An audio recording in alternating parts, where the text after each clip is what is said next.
As you can see, we have a tiny panel here, only 7 people. So I'm going to very quickly introduce them from your left to your right, and then I will ask each of them to talk a little bit very quickly about what they do in the area of ethics. So starting here, we have Tae Yu, Senior Vice President, Corporate Affairs and Corporate Social Responsibility for Cisco Systems. Then Louise Koch, Head of Sustainability for Europe with DELL Technologies. Say it again? DELL Technologies. Oh, I've heard of them. Sorry, I didn't have a chance to meet Louise before just now. Tim Nixon has a new job. You'll see him in the material affiliated with Thomson Reuters, but he is now working with a company called Constellation. We'll hear a little bit more about them. Then we have Carlo Biondo, President of EMEA Partnerships for Google. Simon Henzell-Thomas, the Global Head of Public Affairs for IKEA. David Dempsey, Senior Vice President of Salesforce. And finally, Jean Oelwang, President and Trustee of Virgin Unite and the B-Team Senior Partner at Virgin. Okay, Tae, tell us, what are the 1 or 2 issues around ethical thinking that you focus most on at Cisco? So ethical thinking is, there's multiple things that you do. So you have a corporate window and lens of how you comport yourself operationally. There's also the ethics of the impact that you have, and that's usually what we focus on. When we think about, I've been with Cisco almost 30 years since we were a very small company, and the prevailing comment was unprecedented value that you provide as a company to your customers and your shareholders and your partners. What used to haunt me is what about everybody else? And when you think about the impact that technology is having, and it's unprecedented and it's wonderful in terms of the opportunity around healthcare, better lives, solving problems and all of that. But we also have to look at the other end of it is this gap that is emerging, and I think people referred to it earlier today, about those who could actually benefit even more in terms of having access to the things that you provide to those who can afford it. So our big thing is social impact, and it includes environmental sustainability as well. Louise? Thank you. So in DELL Technologies, we start with the big picture. Our purpose is to create technologies that drive human progress. So there you go, the common good. Obviously, how you do that in practice is the big question. But that has been the driving force since Michael Dell started the company more than 35 years ago, and he still happens to be the CEO and chairman, so well done for that. Our corporate sustainability CSR programs are also in a social impact umbrella, so that's really our commitment also as a company to drive social impact, both in terms of advancing sustainability across the life cycle of our products, also in our supply chain, obviously sustainability for people and planet. It's driving diversity and inclusion, really nurturing that culture of diversity and inclusion where everybody can come to work and be the best and the full version of themselves. And it is also using technology to transform lives of people, especially in education and healthcare. And then we also have our ethics and compliance team really looking to nurture that culture of ethics and integrity within DELL Technologies. So how we win, which is the title of our code of conduct. And then last but not least, the growing, emerging field of, we see ourselves as one of the leaders of the digital transformation. So, but what are the new ethical questions and dilemmas that arise out of the new digital solutions or the fourth industrial solutions? So that is a growing area, and happy to see that that's also, of course, on the agenda here today. Tim, you have a new job. I do. Before just talking a bit about that, I just want to say something about the walk to work this morning, which was the most extraordinary walk to work I've ever had, and I just want to express my gratitude walking through St. Peter's Square, seeing the monumental beauty that, after all, is a human creation. And it's a testament to what we're capable of, and I think will be relevant to this discussion. What we do at Constellation is we work closely and have for some time with Reuters to help determine where there is leadership in a business, mostly very large carbon-intensive business models. And I think it's actually particularly relevant for this inflection point here, because what we find in our research and what we've been sending over to Reuters is a rather unsettling finding, actually. And that is that first of all, there actually are about 250 or 300 or so CEOs that have enormous power over our collective destiny on climate change. They and their companies are responsible for one third of annual anthropogenic emissions. So we took a look at, what can we tell about what's happening in these businesses? And the research, which was just published on Reuters.com, it's been hit like 100,000 times, downloaded 100,000, 12 million hits, is that unfortunately only about one-fifth of these companies are showing evidence of a readiness to decarbonize. 1 in 5 CEOs. So to me, that means there's an incredible opportunity for engagement and for making the business case for decarbonization. And that, at the end of the day, I think is what's going to get the ball starting rolling downhill, is the opportunity in decarbonizing your business model, and that's what we mostly focus on. Carlo, what are your issues? Hey, I would need 2 days to answer to you. Given I work for Google, I have lots of issues. No, I think the first issue is this one, is when you are a global company, given the diversity in the world, you can't make everybody happy. We try to define a series of values that guide our action, but those values cannot make everybody happy all around the world. We will have to be not compliant to certain things in certain areas of the world if we want to respect our values. And this is the first problem and first contradiction that a global company needs to live today. The second thing I would say is a company like Google started to be oriented to users.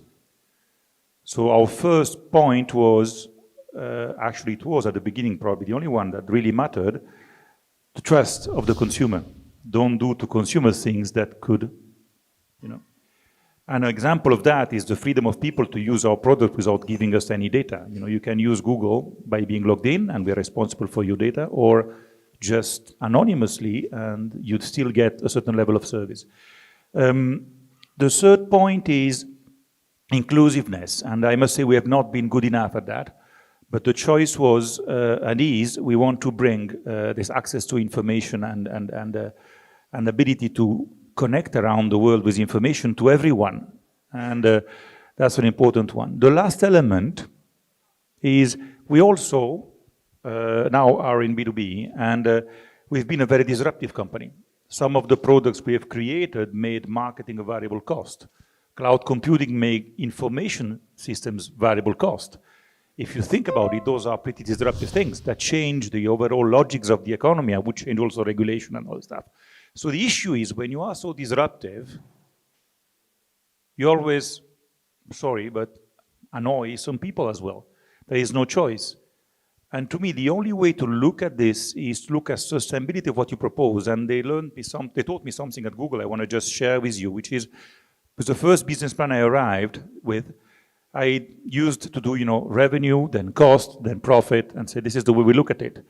And they told me, no, because this is not sustainable. You have to look at problem you sought out, importance of the problem you sought out somehow for human beings. As a consequence, look at what you can and cannot do. Can we achieve what's needed to sort out this problem? And then the revenue comes as the result of the equation. I'm just sharing that because it changed the way I'm looking at this, and I think it has some importance.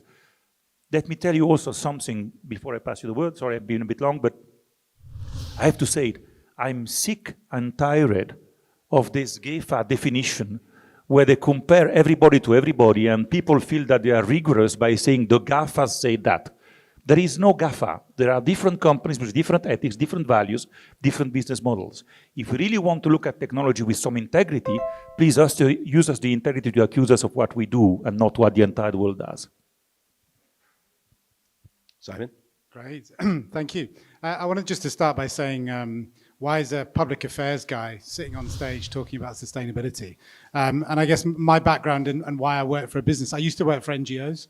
And the reason I stepped into the business world, first for L'Oreal and now for IKEA, was because I really believe that if we do this right, the impact could be quite phenomenal if the business community can really do this properly. And that's why I thought the discussion this morning was interesting. I think maybe just quickly, one of the things that we are looking at is from an impact perspective, we have around 750 million customers come into our stores every year. And I guess some of you might be in that number. So one of the things we're tasking ourselves with is, could we inspire and enable 750 million people to live more sustainably at home. And for us, that we think could be quite an incredible impact. And I think this thing about moving from contribution to impact is probably the biggest thing I think we as the business community should really focus on to stop incremental, which I think was discussed this morning as well. David. Yeah, I think that when I came to Salesforce almost 20 years ago now, at that stage, our vision was to democratize the software industry, because now cloud computing is the norm, and it's how pretty much most businesses run. In the early stages, it wasn't. So software and access to world-class software wasn't very democratic, and I think that Salesforce has managed to do that. But I think that in that democratization, I think now we need to look, the next stages for us are the empowerment and to bring everybody in and let everybody share in that. And I think that one of the big challenges for us, if you look, the Salesforce ecosystem is estimated to bring around 3 million jobs into society over the next 5 or 6 years. But how do we make sure that we're inclusive, that we bring society and to share those? Because if you look at the people who apply to us, most of them will turn up, our graduates, they'll turn up, they'll already have 5 job offers from Accenture, from McKinsey, from whoever. So how do we move beyond that and bring the rest of society into it? So that's one of the challenges for us that sits in this ethics space, this inclusiveness into society. And then I think we have a voice as well, and I think there's a challenge on us and an onus on us to use our power of amplification to really drill on the messages like our climate issue, because the fact is this is not going to go away. We have a very, very short window. And I think that one of the challenges for us then is how do we use our voice in an ethical way to drive forward those big agendas. And then of course there's the other issue which is turning up more and more, particularly as the workforce changes. I think this is going to be a way bigger issue when Gen Zs come into the workforce, but the ethical use of software. So who do we make the power of our software available to? I mightn't like a sugar company because I'm too fat, and I might think we shouldn't sell to that company. Somebody else might have a different idea. But I think that they're the sort of questions that now come into play around the ethical use of software as well, because we have an amplificated voice here, and do we make it available to everybody, and how do we limit that, or should we limit it? And Jean. Thank you very much, and thank you again. Can you hear me? No? That one's okay. There, can you hear me now? Yes. Perfect. Thank you very much again for having me here. And I just wanted to say a very quick story that for me makes me realize how important this gathering is. I was literally just at a business school in the US a couple days ago, and I asked the question, how many of you have worked for a company that has joy and humanity at the core? And out of 88 students, 2 people raised their hands. And then later on in the conversation, a young woman asked me, can you really be empathetic and be a good leader? So this stuff is so important right now. And I think from a Virgin perspective, I guess we would classify it as focusing on urgent patience. So doing the stuff that we can do immediately, but never forgetting about that systems change. And I think we do that kind of in 3 levels. And the first one, I think, is probably really fundamental and basic, but we feel is most important, which is our people. And one of our people directors put it so beautifully when they said, we have 1 million moments every single day when we interact with each other to either win or lose our culture and build that moral fabric in our companies. So kind of as a basis is how do you bring that humanity into the companies? And we started a little network called 100% Human at Work, around about 300 companies, so we can share and learn from those ideas. The second level is we're operating in about 15 industries right now. One of them, as you all know, is an airline. And so again, super important to think about what can we do urgently, like take weight off the planes, but also how can we think about renewable jet fuels? So thinking that long game as well as what we can do immediately. And then the third area, which we feel really passionately about, is our responsibility as business leaders for changing the system, or else we'll have lots and lots of conversations like this for the rest of our lives. So one of the things we started was a B team, which is a group of about 25 business leaders looking at changing the system. Salesforce is part of that. But also, I think there's a real lack of moral courage in the world right now. So how can leaders step up to stand up for issues? And on that note, I just want to say a big thanks to Rick, if he's still in the room, because he's been doing that for decades, and we've learned a lot from you. Thank you. I want I want to pick up on something that Carlos said, which is you're not going to make everybody happy. And I think that the definition of ethics is so broad and to some extent so subjective that he's right about that. And I mean, just in listening to your own sense of priorities, there's certainly some overlap. I heard mention of sustainability several times, climate change, inclusiveness came up a couple, but there are definitions of ethics that none of you addressed particularly. No one mentioned pay equity, for example. No one mentioned animal rights, which is not a particular concern of mine, but it is very passionate for millions of people. And I wonder, to what degree does it matter that there is no consensus on the definition of ethics? Does it get in the way of what you do? And how do you create a hierarchy of those who it does matter whether you make them happy or not? Carlo, do you want to pick up on that? I think it's a very serious issue that we don't have a common definition. Because in a globalized world where we all interact with each other, if we give a different meaning to things, and if we can't agree on certain standards of common living, if you look at the definition of ethics, either it contains the word moral or actions that are good for the others. There is this element in the definition. So I think the fact that we can't define it the same ways and that sometimes it's contradictory is actually the first issue we are facing. And if we could, as a community, agree that certain things are ethical, good. Let me give you one example, and I'm in a Catholic environment, so I think the example will be very clear. The death penalty now is, for us, something that we don't accept in our culture, here in Italy and in the US and, Well, all over the world, no? In the US. US a little bit more, highly you're right, contested. but you're right. But you mean, we wouldn't assume that if a government asks you to look at an email to see if a woman has had any contact with another man, she deserves to be lapidated, right? Okay, but if I go to the Middle East, in terms of religion, it's considered to be normal and right.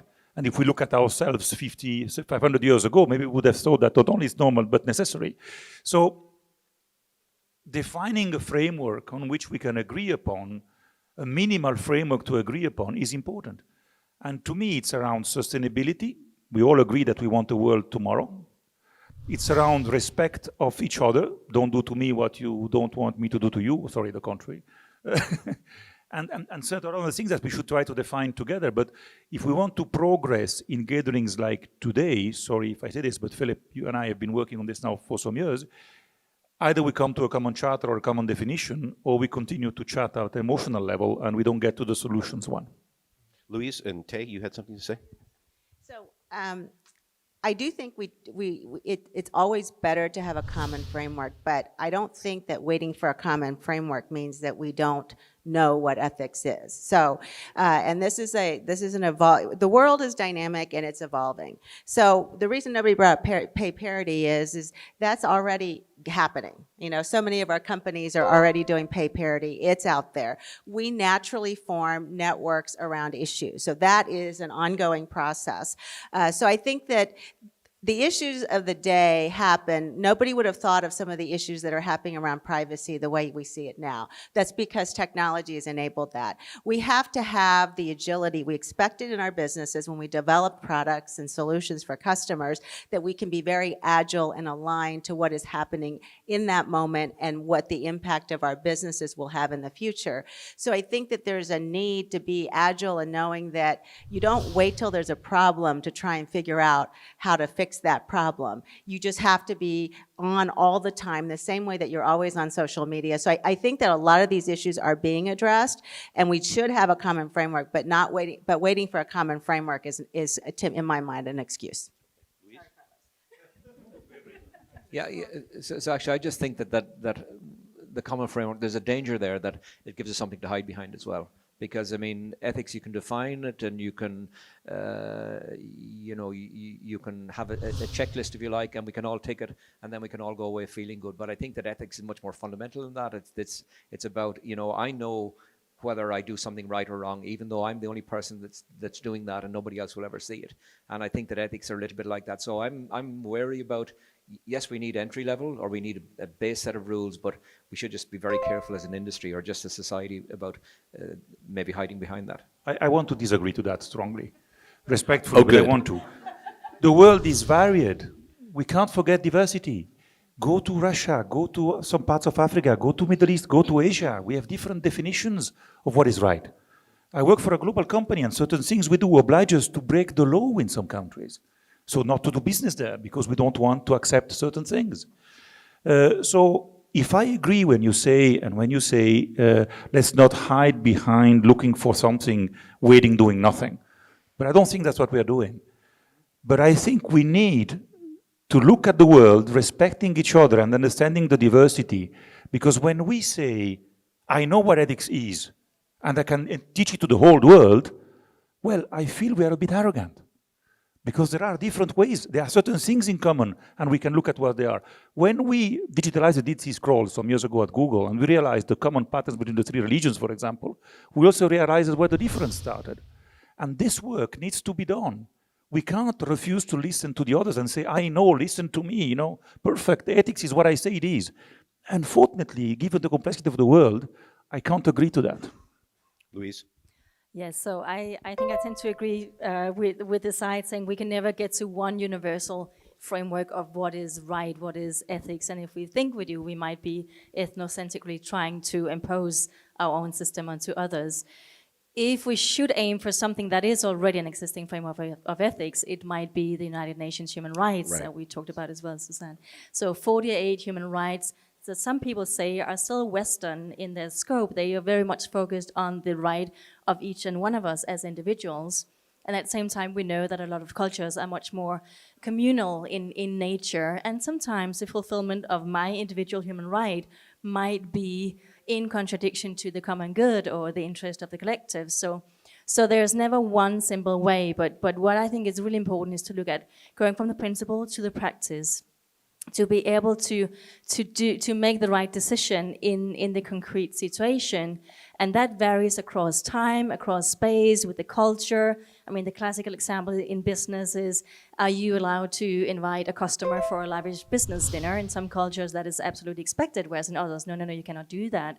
So instead of going for that normal norm of the lavish dinner, you try to find, or that's what we do in DELL Technologies, go for something that is not lavish, but that is inspiring, that is interesting.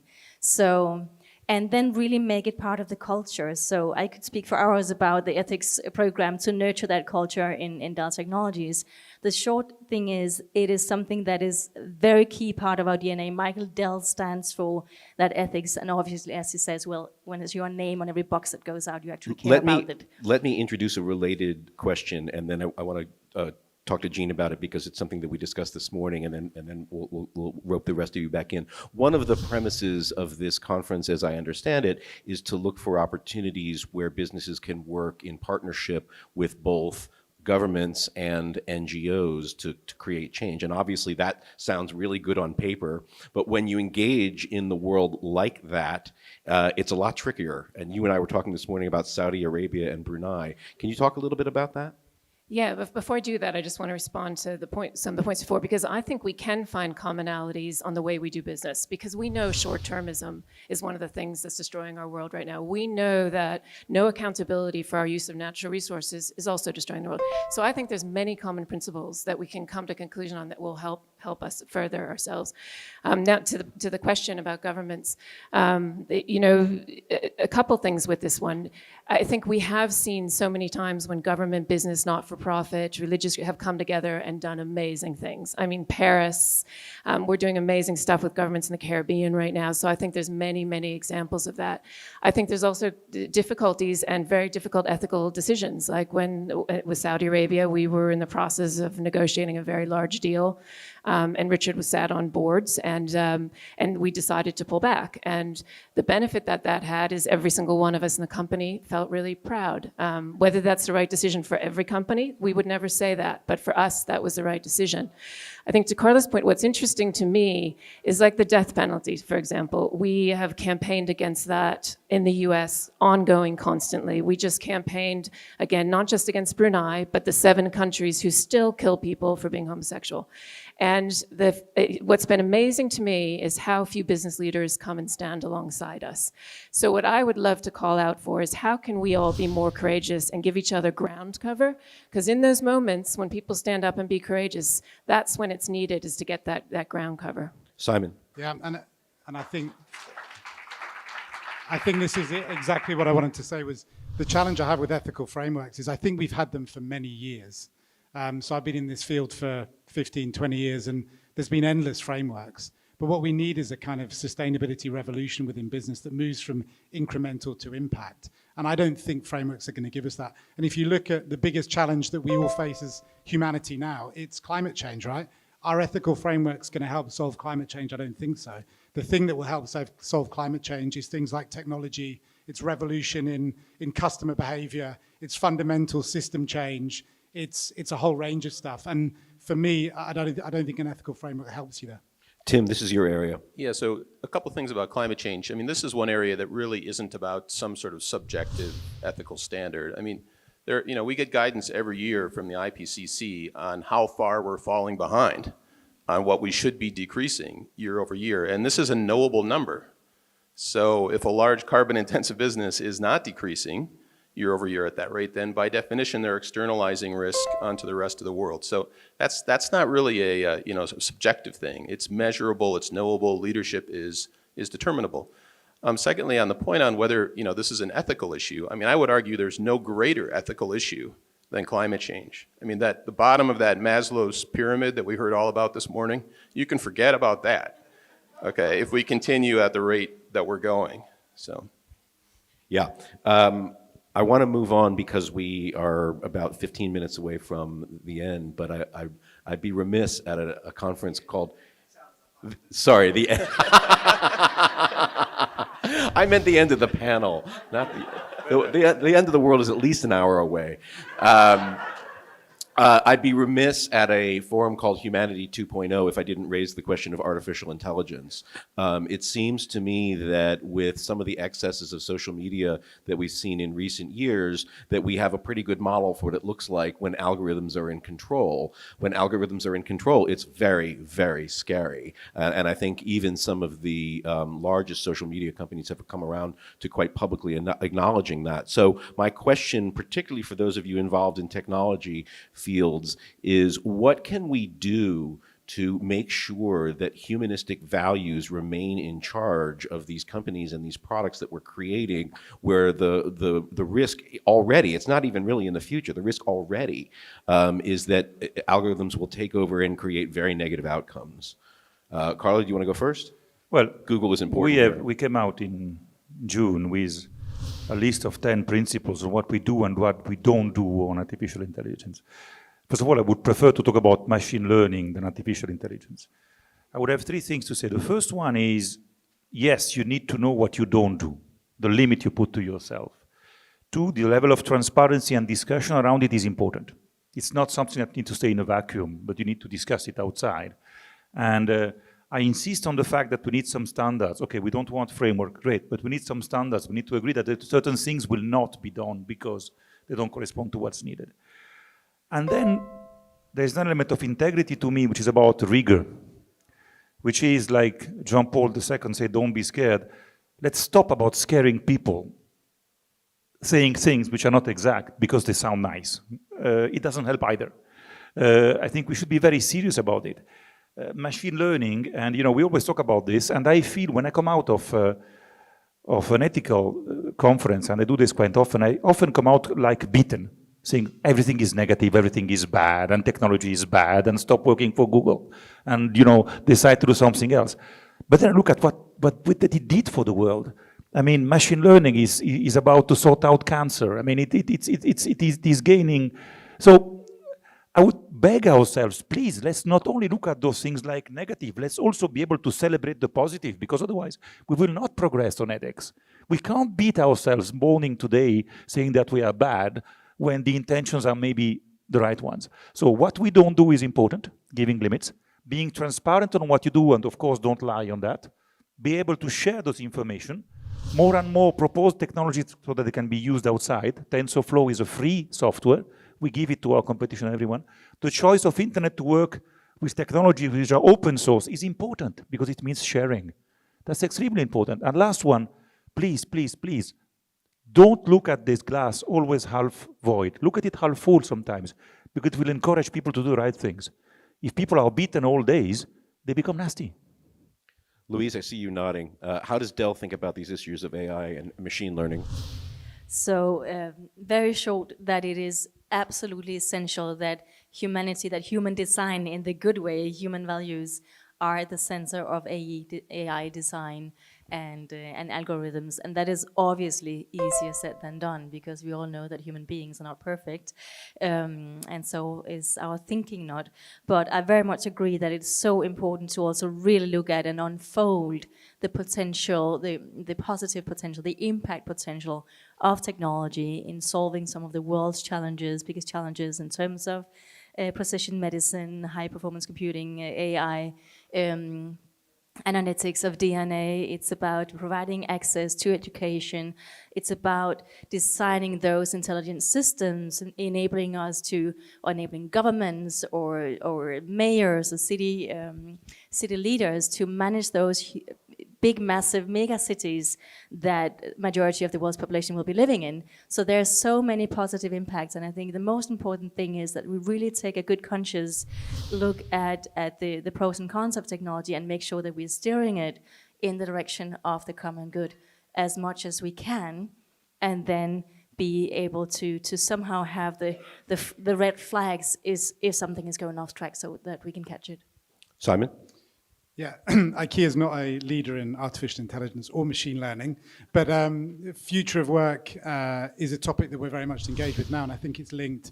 And I think the problem with this topic is we always end up with a false dichotomy, which is either robots are going to steal everyone's jobs or the other extreme, but of course the reality is somewhere in between. I think probably it's the same with machine learning. And I think when you get into the detail and the granular debate about how the future will look, I agree with you fully. If you take a positive view around the future of work, for example, and say, what could automation open up for human potential? It automatically becomes a much better discussion. I just want a robot to put together my IKEA furniture. Exactly.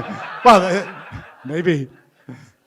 But in retail as well, I mean, there's a big discussion around automatic checkouts, for example, and how that would result in job losses. And of course, the reality is, actually what we find is it frees up those people to do better and more interesting jobs. And I think maybe that's a... In one sentence, there are questions that you can ask yourself which are helpful and questions which aren't. Asking the question, will it create or destroy jobs in 20 years, is one of those questions that you can't answer and you scare everybody and you don't move. But if you ask yourself the question, how can I create jobs with artificial intelligence? How can I replace the jobs that are not created in the same area with certain activities? Then it becomes immediately useful. So I think we should be very careful also on how we ask ourselves questions so that we can progress or only scare ourselves. But I think that the human values... David. Human values are the key to this, because machines don't learn from themselves, they learn the values that we give them. But I think that we have a really important lesson to learn here, because you look at us as society, we are the machines of, machines are now machine learning, AI, but look at us, we have, our intelligence over the last couple of centuries has grown, so what do we use it for? To destroy our very planet. So we should use that. That should be the lesson. That should be the picture that we hold up in front of ourselves as we talk about machine learning or AI. Look at what we did when we had the power, and maybe we solve our problem and use that then as the guideline as we move into machine learning. Tim? Yeah, just that there are really significant challenges, as we've touched on earlier in the day, with transparency. It cannot be understated how little we know about many of the largest, most important actors in the world. And I think technology and some of the work that Google does every day and others, AI, citizen science joined up, offer remarkable potential for helping us understand our world better quickly. Yeah, Jean. And just quickly, I think the future of work is a perfect opportunity where business, government, not-for-profits should be working together, because if we did that right now, can you imagine, we could abolish loneliness. It's a bigger killer now than tobacco or than obesity. And if we created jobs that people were freed up to do because of machines, can you imagine all the things that we could do that were amazing in this world, and we're just not focusing on And that. actually, there are some pretty interesting robots already in the market that help people with loneliness. They're quite incredible. It's pretty early stage, but they're very interesting. I want to address the question of institutions, because this whole question of where the authority for ethics comes from, where the effectiveness of making change comes from. We talk about state actors, we talk about NGO actors, but we're here in part because of the recent launch or imminent launch of a School of Business Ethics. And I'm curious, from your company's perspective, what can a school like that, an institution like that, provide that's going to be most effective for you and your company? It's very easy to write reports that sit on shelves and gather dust. It's very easy to come up with high-minded ethical frameworks that don't really have much impact in the business sphere. But you're all kind of in the trenches of trying to advance ethical thinking within your own institutions and within your communities. What can an institution like this do that would be most useful to you? Tay? So I think there's an opportunity for this to be an aggregator, because there's a lot of research that's happening. I think all of us individually, collectively, through consortiums and alliances, there's a lot of work happening. And I think that there are people and institutions who do ethical consulting, so it's not a new idea. What I think would be particularly helpful is how do you become an aggregator of all this data that's coming, put some sense into it, and create just like we do in business, which is, you have a living laboratory when you're working on a project, and you pull things from other parts of the organization, other companies, so that you can actually get to an end goal. So I think that would be really helpful, so that the worst thing is when you are working on something and somebody's telling you to do something you've already been doing and you did it 10 years ago. That is the danger, right? And I think I see some heads nodding here. It was really great to see Harvard and MIT and Wharton and other institutions, because they've been doing the research and the science, but so has companies around here. How do we, and NGOs as well, how do we create an aggregator so that it's a living thing? It's not just you're just teaching a session, but you're really actually improving the dialogue and measuring the impact and creating science for it. Tim? So we're going to be creating over the next 6 months a kind of platform that in one click will show you where a large carbon-intensive business is on its journey. So for example, where is Exxon on its journey towards a 2-degree world? PetroChina, Equinor, et cetera. And we feel like this level of clarity will allow institutions, perhaps like the one that's being built here, to identify where there are opportunities for leadership. So how could an institution like this engage with the CEO who's just at the beginning of that journey of decarbonization that's absolutely crucial for all of us, because where these businesses are going, we're all going. So it feels to me like there's a real opportunity here to combine this sort of data with innovation, engagement, and convening power. Interesting. Simon? I think mine would be a call to action to have your starting point as being most people are good and they want to be able to operate in a system that enables them to be good, and how can you support that? Because I think if your starting point is otherwise, then I think you end with the wrong offering. I would also say the presentation earlier today around convening and sharing dilemmas, I think would be super useful from a business perspective. So don't try and recreate a framework, but if you could give a space where common-minded businesses could come together and share dilemmas and get practical and get shit done, excuse my language, then I think that would be super useful for a business like IKEA. Jean? Yeah, and I think three quick things just to follow on that. I think you're right. I think a safe space where people can come and really be honest and transparent, because I think there's so few of those for business leaders right now. I think second is definitely universities, particularly MBA programs. I think that's needs to be a big focus. And I think thirdly, how could this institute help tackle some of the barriers of why business leaders are not being ethical? Because I do believe that people are good inherently, and I think the incentive structures we've shaped as human beings are the things that are making them greedy. That short-termism, ability just to steal from Mother Nature. So how can this institute perhaps help break down some of those barriers, which would make a big difference? Interesting. Carlo? For me, it's about mindset, sort of get back to common sense. And where a school can be important is creating the right mindset so that we think about it in certain ways. Ethics is, you know, there is a sentence in French that says, culture is what stays when you've forgotten everything. Well, to me, ethics is what stays when you've forgotten everything. Your common sense, your ability to apply a certain lens to what you live, decide what to do and not to do. So this is what a school could teach. Make sure that we really have it in ourselves and that we can be driven by it as one of the forces that matter for the future. So mindset. Yeah. Ethics is what stays when you've forgotten everything. Yeah. I think the school as well can do, being the aggregator is very important and the safe space. But I think as well it can probably help us because we have an amplified voice, but we're not democratic. We're in this privileged space of having a voice that reaches so many people purely because we've been successful in business rather than. So I think maybe the school can help us somehow to either tailor our message or to get our message out there, but in a fashion that there's a real danger there'll be pushback on our message because the message comes from big tech or from successful industry, and that it's not democratic for that reason. So I think maybe that's something that the school can help us with. I'm not sure how it will work, but I think it's an important thing for us to figure out so that our message is more acceptable, because I think the message is right. Louise?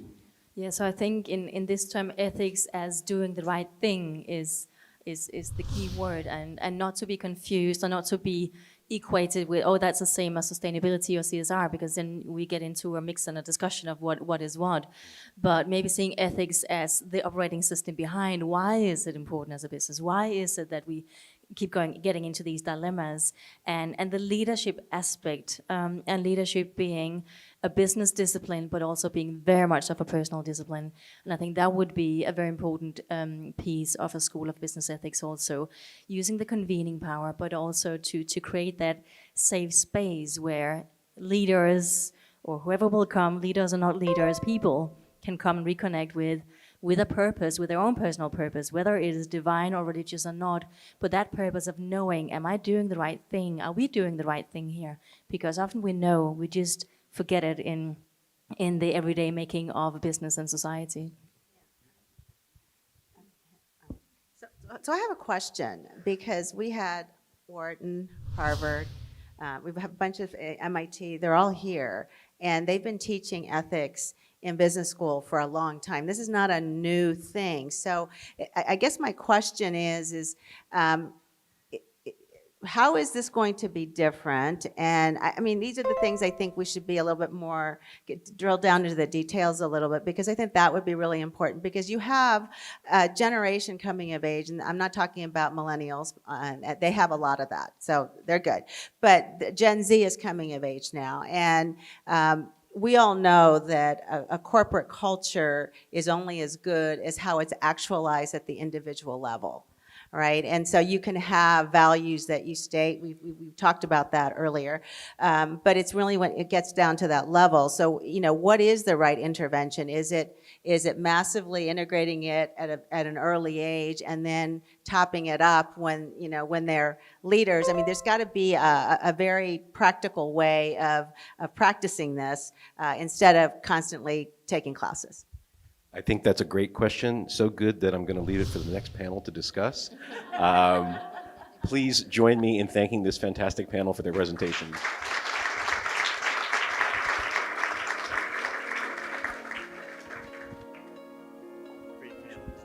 The 2019 Humanity 2.0 Forum is brought to you by Cisco Systems, CSR solutions that are accelerating global problem solvings in ways that have never been attempted before, to Oelwang, providing mobile blockchain solutions for the unbanked, and to Pledge Camp, the next generation of crowdfunding. A special thanks to Tonico in Vatican City for hosting our program. And lastly, special consideration to Burst IQ, a leader in healthcare and blockchain, to Crown Sterling, the leader in digital sovereignty and quantum encryption, to Dignity Health, delivering high quality and affordable healthcare for all. And lastly, to Falcon Ventures, is transformative as our entrepreneurs. And thank you, One Here Public Relations, for all your PR and media support. We'll be right back after these messages. Don't go away.